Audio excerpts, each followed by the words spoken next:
Assalamu alaikum. This is Mazhar Ali and wish you all a very warm welcome to this beautiful sessions of Mazhar Ali lectures.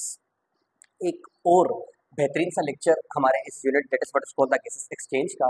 Gases exchange के इस unit में अब तक हमने बहुत सारी बातें कर ली हैं। हमारी बात स्टार्ट हुई थी from gases exchange in case of plant. Then हमने बात की gases exchange in case of animal. Animal का रेस्पिरेटरी सिस्टम हमने उस फर्स्ट लेक्चर के अंदर स्टार्ट किया था, हल्का सा टच दिया था लेकिन कंप्लीट नहीं कर पाए थे। सेकंड लेक्चर के अंदर हमने बहुत सारी बातें की रिलेटेड टू डिफरेंट टर्मिनोलॉजीज जो होती हैं, जैसे कि हमने बात की थी रिस्पायरेटरी मीडिया की। डन। रिस्पायरेटरी मीडिया के अलावा हमने ये देखा कि रिस्पायरेटरी स्ट्रक्चर का मतलब क्या होता है। वो स्ट्रक्चर जो कि इन्वॉल्व होता है इन the process of gases exchange that is what is called the respiratory structure.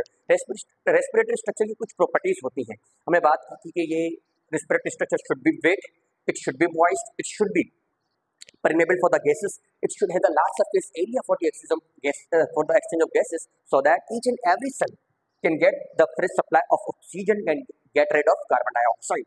Then हमने एक टर्म मैंने आपको लास्ट टाइम समझाया था that is what is called the breathing and ventilation. Breathing and ventilation जिसे हम रिस्पायरेटरी एक्सचेंज भी कह सकते हैं।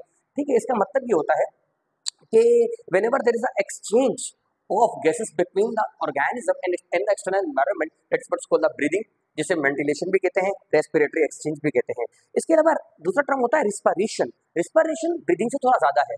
रिस्पायरेशन के अंदर वो जो एयर हमने इनहेल की है वो हमारे रेस्पिरेटरी ऑर्गन में जाएगी, वहां से ऑक्सीजन जो है वो ब्लड में डिफ्यूज होगी और कार्बन डाइऑक्साइड जो है ऑक्सीजन जो है वो डिफ्यूज होगी ब्लड के अंदर, और ब्लड से फिर ये इंडिविजुअल सेल्स तक ये ऑक्सीजन पहुंचेगी। वहां वहां ऑक्सीजन की मौजूदगी में जो ग्लूकोज है वो बर्न होगा और एनर्जी रिलीज होगी।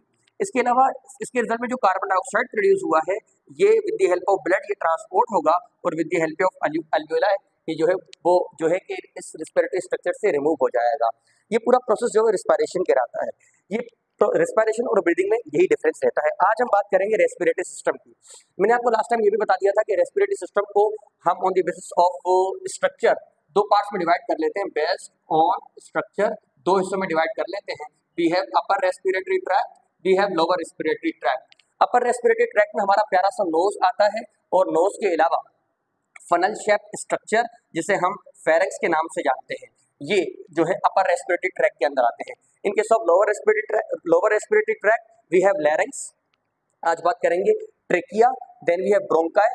इसके अलावा ब्रोंकाई के अंदर भी डिविजन हम पढ़ेंगे। There is primary bronchi, there is secondary bronchi, tertiary bronchi, alveoli, ये सारी बातें की जाएंगी। ये सारी बातें हमने कुछ की थी, आज इनके बारे में थोड़ा डिटेल से देखेंगे।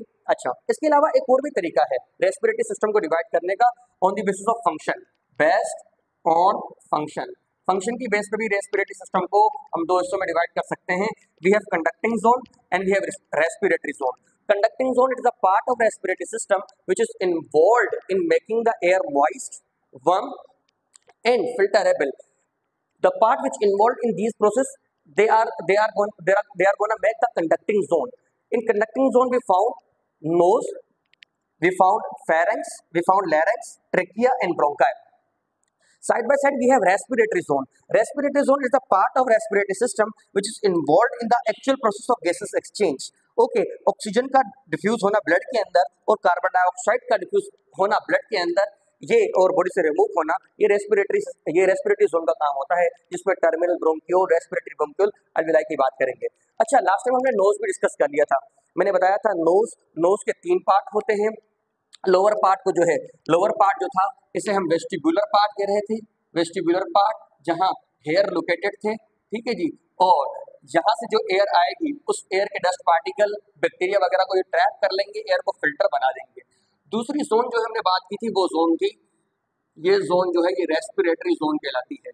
रेस्पिरेटरी जोन यहाँ पर ब्लड सप्लाई, बहुत ज्यादा ब्लड सप्लाई होता है और उस ब्लड सप्लाई की मदद से जो भी एयर अंदर गई है उस एयर को जो है वार्म बनाया जाएगा, गर्म किया जाएगा। ठीक है, इसके अलावा हमने ओल्फैक्टरी जोन की भी बात की थी।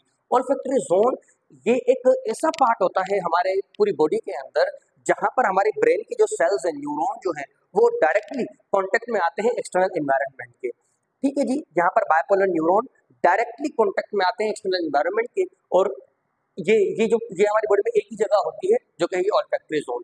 अच्छा, यहाँ पर मैंने एक काइंड के ग्लैंड्स बताए थे आपको, बोमेन्स ग्लैंड्स, ठीक है जी। बोमेन्स ग्लैंड, बोमेन वर्ड हम हमारी बॉडी में अलग अलग जगह पे पढ़ते हैं, बोमेन्स ग्लैंड, ठीक है जी। हमने सबसे पहले बोमेन कैप्सूल भी डिस्कस किया हुआ है। जब हम किडनी की बात करते हैं, किडनी का जो पार्ट होता है that is what is called the PCT, तो पीसीटी वाले रीजन में बोमेन्स बोमेन्स कैप्सूल मौजूद होता है, ठीक है जी। अच्छा, इसके अलावा बोमेन्स मेम्ब्रेन, जब हम आई का स्ट्रक्चर डिस्कस करेंगे तो हम बोमेन्स मेम्ब्रेन को डिस्कस करेंगे। इसी तरीके से बोमेन्स ग्लैंड, ये एक ग्लैंड है जो कि लोकेटेड होता है हमारे इस ओल्फैक्टरी रीजन में of the nose, olfactory region of the nose, olfactory region of nose. Done. अच्छा, ये बात हमने कर ली थी। नोज के बाद मैंने बताया था कि जो एयर है वो जाएगी फेरेंक्स। फेरेंक्स जो एक कॉमन पैसेज वे होता है, फनल शेप्ड स्ट्रक्चर है जिसमें से एयर भी पास होती है और जो है फूड भी इसी में से पास होता है। ये फूड के लिए और एयर के लिए कॉमन पैसेज वे होता है ऑन फेरेंक्स।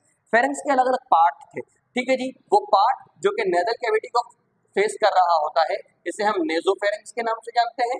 वो पार्ट जो कि जो ओरल कैविटी को फेस कर रहा होता है उसे ओरल ओरोफेरेंक्स के नाम से जानते हैं, और वो पार्ट जो लैरिंक्स को फेस कर रहा होता है इसे लैरिंजोफेरेंक्स कहा जाता है, ठीक है जी। There is no fun in calling that कि फेरेंक्स के तीन पार्ट है, there is nasopharynx, oropharynx, laryngopharynx. अच्छा, फेरेंक्स के अंदर भी जो है डस्ट को रिमूव करने के लिए सीलिया वगैरह मौजूद होते हैं।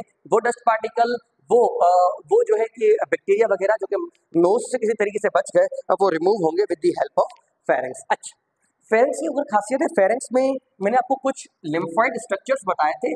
These lymphoid structures what is called the tonsils. Tonsils, they are the masses of lymphoid tissue which involved in the removal of those harmful bacteria. Tonsils का एक ड्रॉबैक ये होता है कि बढ़ती उम्र के साथ टॉन्सिल जो है वो इन्फ्लामेट कर जाते हैं, साइज में बढ़ जाते हैं, और टॉन्सिल्स का ये इन्फ्लामेशन हमारे पूरे इस एयरवे को चोक करके रख देता है, ठीक है। अगर एयरवे चोक हो गया तो एयर जो है वो आगे ट्रांसपोर्ट नहीं हो पाएगी। अगर एयर ट्रांसपोर्ट नहीं हो पाई तो इंसान की डेथ हो जाएगी। तो उस कंडीशन में हमारे पास एक ही रास्ता होता है कि हम टॉन्सिलेक्टमी परफॉर्म करें। Tonsillectomy, tonsillectomy. Now what is tonsillectomy? Tonsillectomy is a surgical process और the surgical intervention in which we remove the inflamed tonsils from a localized region of the pharynx, ठीक है जी। लास्ट टाइम उसकी बात की थी हमने। मैंने एक और सर्जरी भी आपको बताई थी, राइनोप्लास्टी। राइनोप्लास्टी टेक्निक है जिसमें हम नोज की अंदर हुए हुए फ्रैक्चर को रिमूव करते हैं। नाउ दीस डेज इसका बहुत ही ज्यादा कॉस्मेटिक यूज जो है वो किया जाता है। वेल, ये बातें हमने डिस्कस कर ली थी। आज हमारी डिस्कशन, बल्कि हमने लेरेंक्स भी डिस्कस कर लिया था, ट्रेकिया भी डिस्कस कर लिया था। मैंने आपको बताया था लेरेंक्स जो है इसके अंदर लेरेंक्स ये कार्टिलेज का बना हुआ एक स्ट्रक्चर होता है हमारे रेस्पिरेटरी ट्रैक्ट का, ठीक है जी। बहुत ही इंपॉर्टेंट कार्टिलेज जो इसके ऊपर मौजूद होता है उसे हम एपिग्लोटिस के नाम से जानते हैं, ठीक है। एपिग्लोटिस आपकी फिंगर टिप्स पे होना चाहिए। एपिग्लोटिस रिस्पॉन्सिबल होता है during swallowing close the opening of larynx, that is what is called the glottis। Glottis को क्लोज करने में रोल होता है हमारे इस प्यारे से एपिग्लोटिस का। अच्छा, उसके बाद हमने बात की थी ट्रेकिया। मैंने बताया था ट्रेकिया जो है इसका डायमीटर 16 सेंटीमीटर से लेकर के 20 सेंटीमीटर तक होता है। अच्छा जी, ये जो ट्रेकिया है मैंने बताया था इसके अंदर सी शेप्ड कार्टिलेजस रिंग होती है। नाउ व्हाई नेचर की this ring in the form of the letter C shaped. Okay, इसकी लॉजिक भी मैंने बताई थी कि ड्यूरिंग swallowing इसोफेगस जो है एक्सटेंड होना चाहता है। अगर ये सी शेप्ड है तो ही इसोफेगस एक्सटेंड कर सकता है, अगर ये सी शेप्ड नहीं होते तो इसोफेगस एक्सटेंड नहीं कर पाता और हमें खाना निगलने में बड़ी परेशानी होती, ठीक है। उसके अलावा मेन रोल तो इन सी शेप्ड कार्टिलेज का ये है कि ये ट्रेकिया को कोलैप्स नहीं होने देते। There is no fun in telling that. अच्छा, अब आज का जो लेक्चर है वो स्टार्ट होता है यहाँ से, ठीक है जी। हम ब्रोंकाई की बात करते हैं। ट्रेकिया आगे जाकर बायफरकेट कर जाता है, ट्रेकिया आगे जाकर के इसके दो मुंह बन जाते हैं, ठीक है। इसे हम इस प्रोसेस को बायफरकेशन कहते हैं। जहां इसके दो मुंह बनते हैं वहां एक बहुत ही सेंसिटिव एरिया बनता है। ये वाला ट्रायंगल एरिया जो है ये बहुत ही सेंसिटिव एरिया होता है। This area is known as carina, this area is known as carina. अच्छा जी, carina is the most sensitive part of the respiratory system. Carina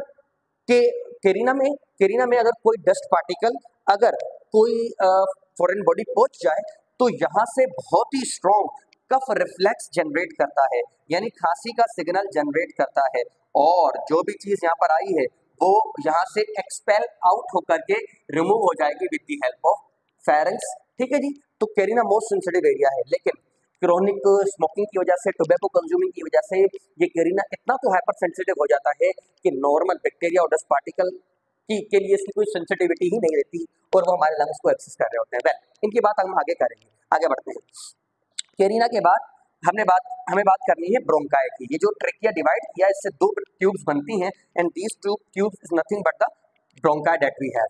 bronchi, अच्छा, हर ब्रोंकाई जो है वो एक एक लंग्स में चला जाएगा। ब्रोंकाई जो बिल्कुल ट्रेकिया से बनता है उस ब्रोंकाई को हम प्राइमरी ब्रोंकाई कहते हैं। प्राइमरी ब्रोंकाई, ठीक है। ये प्राइमरी ब्रोंकाई लंग्स में इन होने के साथ इसकी दो डिविजन्स बन जाएंगी और इन्हें हम कहते हैं secondary bronchi. Secondary bronchi, okay. ये सेकेंडरी ब्रोंकाई फिर आगे जाकर के डिवाइड कर जाएगा, इनसे बन जाएगा टर्शियरी ब्रोंकाई। तो आप देख रहे हैं ना, जैसे डीप ये लंग्स के अंदर जा रहे हैं, इनकी ब्रांचिंग बढ़ती जा रही है। टर्शियरी ब्रोंकाई, ये टर्शियरी ब्रोंकाई आगे जाकर फिर फर्दर डिवाइड कर जाएगा, फिर फर्दर डिवाइड कर जाएगा, वो फिर आगे फर्दर डिवाइड कर जाएगा। और जब ब्रोंकाई 1 मिलीमीटर डायमीटर अटेन कर लेगा, जब ब्रोंकाई 1 मिलीमीटर डायमीटर अटेन कर लेगा तो उसे हम ब्रोंकियोल्स कहेंगे। ब्रोंकियोल्स, ठीक है। पहले कौन आया था? ट्रेकिया। ट्रेकिया से बना ब्रोंकाई। ब्रोंकाई से हम प्राइमरी ब्रोंकाई कह रहे थे। Primary bronchi give us secondary bronchi which give rise tertiary bronchi which result into bronchioles, okay जी। And the division of bronchiole give us another smaller tubules that is what's called the terminal bronchioles। terminal bronchioles, ठीक है जी। Terminal bronchiole से फिर हमें आगे मिलेगा respiratory bronchiole. Respiratory bronchiole और respiratory bronchiole finally हमें अल्वियोलर डक्ट देंगे और अल्वियोलाई देंगे। अल्वियोलर डक्ट और अल्वियोलाई, ओके जी। अल्वियोलर डक्ट, अल्वियोलाई, ये पूरी जो सीक्वेंस है from primary bronchi to alveoli, the whole sequence from the primary bronchi to the alveoli is collectively known as bronchial tree. इसे हम ब्रोंकियल ट्री भी कहते हैं, ब्रोंकियल ट्री कहते हैं। समटाइम्स इसे ट्रेक्यू ब्रोंकियल ट्री भी कहा जाता है, लेकिन इसे ब्रोंकियल ट्री कहना सही है। Bronchial tree, bronchial tree, done, bronchial tree. अच्छा जी, अब तक मैंने आपको क्या समझाया है? मैंने आपको ये समझाया कि लैरिंक्स के बाद ट्रेकिया, ट्रेकिया जहां बाइफर्केट कर रहा वहां सेंसिटिव एरिया कैरिना होता है और ट्रेकिया से फिर अराइज होगा primary bronchi, there is secondary bronchi, tertiary bronchi और इस तरीके से डिवीजन बनती जाएंगी। ब्रोंकियोल मिलेंगे हमें। जब प्राइमरी ब्रोंकाई 1 मिलीमीटर का डायमीटर अटेन कर लेगा तो उसे हम ब्रोंकियोल कहेंगे। ब्रोंकियोल से terminal bronchiole, then we have respiratory bronchiole, alveolar duct and alveoli. अच्छा, जिस तरीके की C shaped cartilaginous ring trachea के अंदर होती है, जिस तरीके की सी शेप्ड कार्टिलेजिनस रिंग इस ट्रेकिया के अंदर होती है, वैसी ही सी शेप की कार्टिलेजिनस रिंग हमारे इस पैरेसे ब्रोंकाई के अंदर भी मौजूद होती है। ठीक है जी, ब्रोंकाई में भी सी शेप की कार्टिलेजिनस रिंग मौजूद होती है, लेकिन जैसे जैसे इसकी डिवीजन होती जाती है डीप इनटू द लंग्स, ये रिंग्स जो हैं वो रिप्लेस होती जाती हैं and finally in case of bronchiole we don't find any kind of this plate, okay, और रिंग। कोई भी जो है वो रिंग और कोई भी जो है वो प्लेट मौजूद नहीं होती इस कार्टिलेज की बनी हुई। डिप्राइव एनी रिंग और प्लेट, डन। और टर्मिनल ब्रोंकियल में भी नहीं होती, रेस्पिरेटरी ब्रोंकियल में भी नहीं होती, ना ही अल्वियोलर डक्ट में होता है। इसी तरीके से जब हम primary bronchi to alveoli move करते हैं, मसल्स, अमाउंट ऑफ मसल्स में भी चेंज आ रहा होता है, ठीक है, अमाउंट ऑफ मसल भी बढ़ रहा होता है, ठीक। अच्छा, तीसरा चेंज ये कि सेल्स की नेचर में भी चेंज आ रहा होता है। इस through out the bronchial tree के अंदर हमें एपिथेलियल सेल्स ही मिलते हैं, लेकिन उन एपिथेलियल सेल्स में भी चेंज आ रहा होता है। हमारे बुक में नहीं है इतना डिटेल से, अदरवाइज मैं आपको बताता कि पहले हमें मिलते कोलमिनर एपिथेलियल सेल, ठीक है, देन वो क्यूबॉइडल में कन्वर्ट होते, देन फाइनली भी हमें स्क्वेमस मिल जाते। ठीक है जी, क्योंकि हमारे कोर्स में नहीं है तो इतना डिटेल से मैं आपको नहीं बता रहा, लेकिन आपको इतना जरूर याद रखना है कि ब्रोंकाई प्राइमरी ब्रोंकाई देगा, secondary bronchi, tertiary bronchiole, terminal respiratory, alveolar duct and alveoli, इसे हम ब्रोंकियल ट्री कहेंगे। जब प्राइमरी ब्रोंकाई टू अल्वियोलाई हम आ रहे होंगे तो इनके अंदर जो मौजूद कार्टिलेजिनस रिंग है उनके अंदर चेंजिंग आ रही होगी, number 2। Number 3, amount of muscles में चेंज आ रहा होगा। Number 3, nature of the cells में चेंज आ रहा होगा। ये चेंज जो है वो आपके फिंगर टिप्स पे होना लाजमी है। अच्छा, मैं आपको यहाँ पे एक चीज बताना चाहूंगा, ये जो ट्रेकिया था, इस ट्रेकिया में सेल्स मौजूद होते हैं, ठीक है, और वो सेल्स मैंने आपको बताए थे, they are the ciliated pseudostratified columnar epithelial cells. हम बात करते हैं उन सेल्स की भी अभी। ये सेल्स जो है इनके दरमियान गॉबलेट सेल्स भी मौजूद होते हैं। गॉबलेट सेल क्या होते हैं? म्यूकस प्रोड्यूसिंग सेल, वो सेल जो कि म्यूकस प्रोड्यूस करेंगे। गॉबलेट सेल जो है वो म्यूकस प्रोड्यूस करते हैं, लेकिन इनको ज्यादा हाइपर सेंसिटिव बनाने की वजह से म्यूकस की जो प्रोडक्शन है, म्यूकस की प्रोडक्शन वो एबनॉर्मल हो जाती है। म्यूकस जो है वो थिक थिक म्यूकस बनना स्टार्ट हो जाता है, और ये थिक म्यूकस बनना अच्छा नहीं होता। ये म्यूकस जो है एक स्टिकी सिक्रीशन होती है जो कि लुब्रिकेट रखती है हमारे पाथ को और बैक्टीरिया वगैरह को भी ट्रैप कर देती है। थिक म्यूकस का बनना इस पूरे पाथ को चोक कर देता है, और इसके रिजल्ट में डिजीज होती है जिसे हम सिस्टिक फिब्रोसिस कहते हैं, सिस्टिक फिब्रोसिस। ठीक है जी। और इस डिजीज में अगर कुछ ज्यादा ही म्यूकस की प्रोडक्शन बढ़ गई तो फिर ट्रेकिया ब्लॉक हो जाता है, और फिर सर्जिकली हमें उस म्यूकस को रिमूव करना पड़ता है। ये जो हमें सर्जिकली इस म्यूकस को रिमूव करना पड़ता है, इस प्रोसेस को हम ट्रेकियोस्टोमी और ट्रेकियोटमी कहते हैं।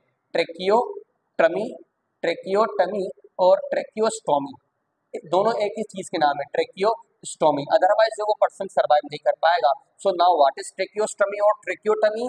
ट्रेकियोस्टोमी और ट्रेकियोटमी it is a sudden doing surgical intervention in which we make a bypass in which we make a bypass connection or the bypass suction so that we can remove the impacted mass within the given place of this trachea.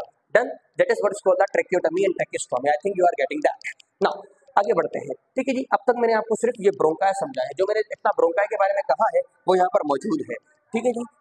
Bronchi, trachea divide, trachea bifurcate, यानी trachea के जहाँ दो मुंह बनेंगे into smaller tubes, उन्हें हम bronchi कहते हैं। एक को ब्रोंकियोल कहा जाता है, एक को ब्रोंकस कहते हैं। एक को ब्रोंकस, सिंगुलर जो है वो ब्रोंकस। चलिए, अच्छा, bronchi could be primary bronchi, it could be secondary bronchi, it could be tertiary bronchi. अच्छा, एक और बात दिमाग में रखिएगा कि ये जो ब्रोंकाई है, चाहे प्राइमरी हो, चाहे सेकेंडरी हो, चाहे टर्शियरी हो, इन ब्रोंकाई के एक और नाम भी है। प्राइमरी ब्रोंकाई को मेन ब्रोंकाई कहा जाता है। ठीक है जी। सेकेंडरी ब्रोंकाई को सेगमेंटल ब्रोंकाई कहा जाता है, टर्शियरी को लोबर ब्रोंकाई कहा जाता है, लेकिन मैं आपको इतना डिटेल से नहीं बता रहा। अगर आप याद रख सकें तो ये रख लीजिएगा। When bronchi attain the size of 1 millimeter in diameter, they known as bronchiole, इन्हें bronchiole कहा जाएगा। They have C-shaped cartilaginous ring, ये पॉइंट इंपॉर्टेंट है, which will replace progressively having ciliated, ये सेल्स आपको याद रखने हैं, आपके टिप्स पे होने चाहिए। ciliated pseudostratified columnar epithelial cells, अलग ही कलर से लिखती हैं सो दैट आप इनको इजीली याद रख सके। अच्छा, पूरे ब्रोंकाई का पूरे इस ट्रेकियोब्रोंकियल ट्री का काम जो है वो एयर को filterable banana, moist and warm banana. Done. ये था हमारे प्यारे से ब्रोंकाई के बारे में। अब आते हैं हमारे ब्लड स्ट्रक्चर लंग्स के बारे में। लंग्स जो है ये कौन शेप्ड पेयर में मौजूद होते हैं, पेयर में मौजूद होते हैं। ठीक है जी। लंग्स जो है ये हमारी थोरेसिक कैविटी में लोकेटेड है। ठीक है जी। थोरेसिक कैविटी में लंग्स को, दोनों लंग्स को सेपरेट करने के लिए हार्ट, यहाँ पर हार्ट मौजूद होता है, और दूसरे जो स्ट्रक्चर है मीडियल स्टेर्नम के, वो इनको सेपरेट कर रहे होते हैं आपस में। दोनों लंग्स के ऊपर डबल मेम्ब्रेन मौजूद है, दोनों लंग्स कवर्ड हुए हैं डबल मेम्ब्रेन से, और उन डबल मेम्ब्रेन को कलेक्टिवली हम प्लूरल मेम्ब्रेन कहते हैं। प्लूरल मेम्ब्रेन कहते हैं, which is also known as pleura. इन्हें प्लूरा भी कहा जाता है। अगर इस प्लूरल मेम्ब्रेन को हम डिफरेंशिएट करें तो आउटर वाली जो मेम्ब्रेन होती है, आउटर वाली, उसे हम पेराइटल प्लूरा कहते हैं, and inner pleura is known as visceral pleura. Inner वाली को विसरल प्लूरा कहा जाता है, आउटर को पेराइटल, इनर को विसरल। अच्छा, इन दोनों प्लूरल मेम्ब्रेन के दरमियान there is a fluid known as pleural fluid, उसे pleural fluid कहा जाता है। This pleural fluid is acting as a lubricant and minimize the friction between these two layers. Okay, this is what is called the pleural fluid that we have, pleural fluid within the pleural cavity. Done. और ये minimise कर रहा होगा friction को between these pleural membrane during breathing. जब inspiration expiration की बात करेंगे ना हम, तो इस फ्रिक्शन को रिड्यूस करने का काम इस प्लूरल फ्लूइड का होगा। अच्छा जी, आगे बढ़ते हैं। ये जो चलिए, जितने मैंने आपको बताया उतना मैं आपको अंडरलाइन करवा देता हूँ। Lungs they are pinkish cone shaped structure, spongy. जी हाँ, लंग्स जो है वो बड़े भी हो सकते हैं एयर के आने के बाद, और साइज में रिड्यूस भी हो सकते हैं। इनको कवर करने वाली मेम्ब्रेन को प्लूरल मेम्ब्रेन कहा जाता है। Outer is parietal pleural, inner is visceral pleural. Okay जी। और इन दोनों के दरमियान प्लूरल कैविटी होती है जिसके अंदर होता है प्लूरल फ्लूइड ना। अच्छा, दोनों लंग्स के ये फ्रंट साइड आपको दिख रहे हैं, ये लंग्स के आपको फ्रंट साइड दिख रहे हैं। से फॉर एग्जांपल अगर हम लंग्स को उल्टा करके देख लें, अगर हम लंग्स को उल्टा करके देखें तो हमें लंग्स कुछ ऐसा दिखेगा।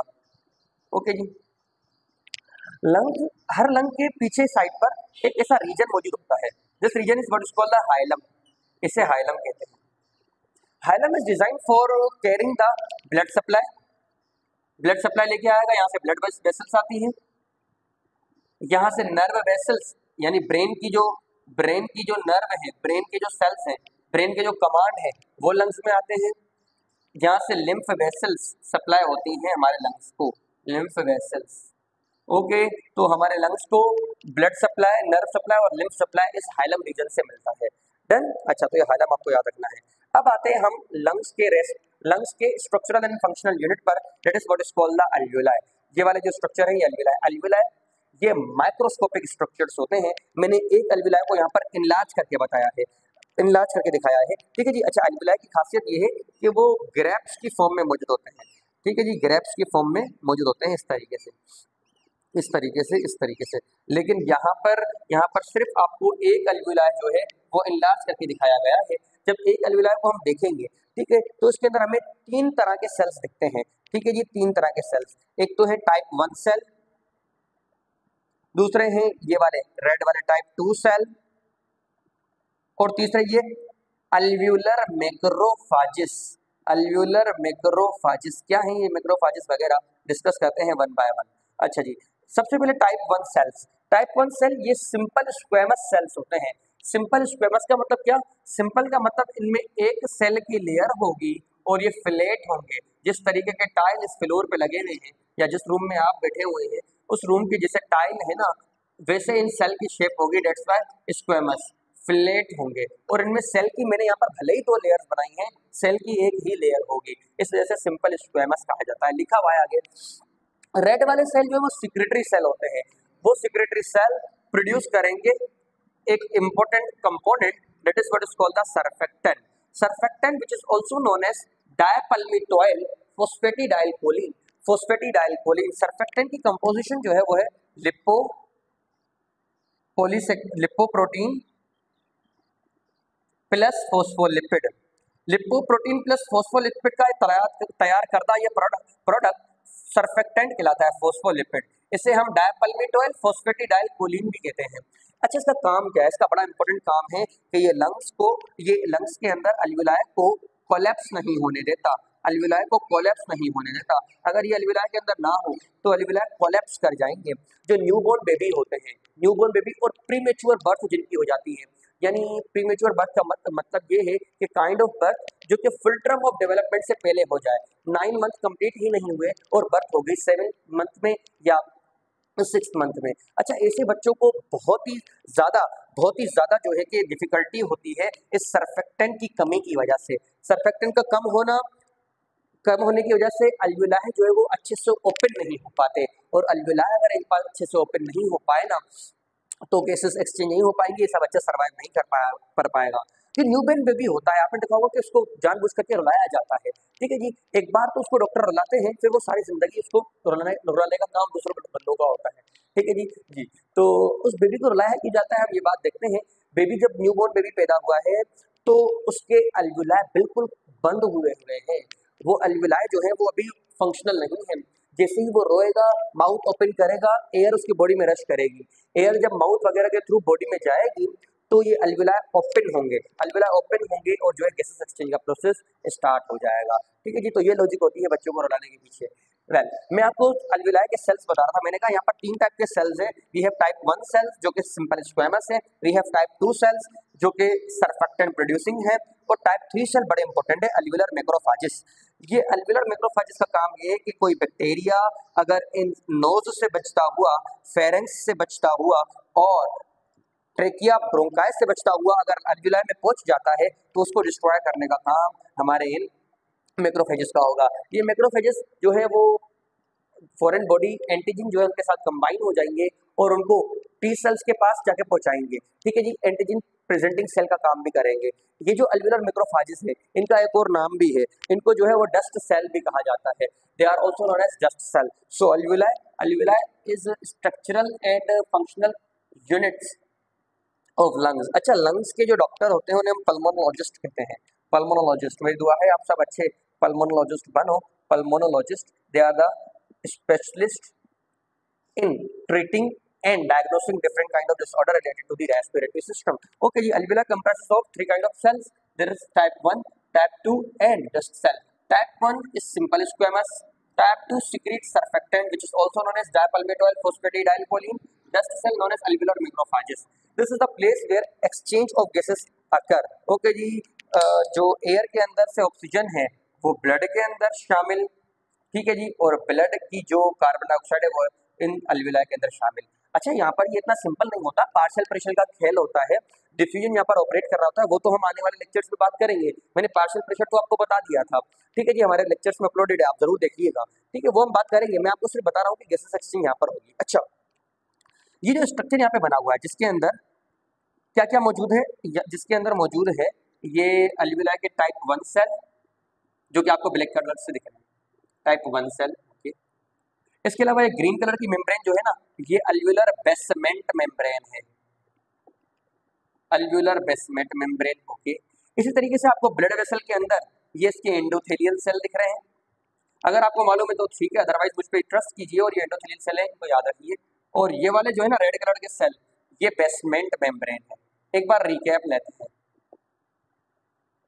ये देखें अल्वियोलाई की ये ब्लैक कलर की लेयर टाइप 1 सेल्स है, एक लेयर हो गई। ग्रीन कलर की लेयर बेसमेंट मेम्ब्रेन, 2 लेयर्स हो गई। ये एंडोथेलियल सेल्स की लेयर 3 लेयर्स हो गई। और ये रेड कलर की लेयर जो है, ये वाली रेड कलर की लेयर, ये चौथी मेम्ब्रेन, बेसमेंट मेम्ब्रेन चौथी हो गई, ठीक है। ये चारों मेम्ब्रेन मिला करके, ये चारों मेम्ब्रेन मिला करके एक कॉमन मेम्ब्रेन बना देते हैं, and this common membrane is known as respiratory membrane. इसे हम रेस्पिरेटरी मेम्ब्रेन के नाम से जानते हैं। रेस्पिरेटरी स्ट्रक्चर नहीं, respiratory membrane, the membrane which involved in the process of in the process of exchange of gases, what's called the respiratory membrane. Done. और इसके साथ हमारा लेक्चर जो है वो मुकम्मल होता है, जिसके अंदर हमने आज बात की है सिर्फ ब्रोंकाई की, लंग्स की और अल्वियोलाई की, और जो है कि एक रिकैप लिया है, ठीक है जी। सो आई होप आपको बहुत सारी चीजें नई सीखने के लिए मिली होंगी। अगर हाँ तो हमारे वीडियो को लाइक जरूर करना है, चैनल को सब्सक्राइब करना है। अब आपसे मुलाकात होगी नेक्स्ट लेक्चर में। टिल देन, अल्लाह।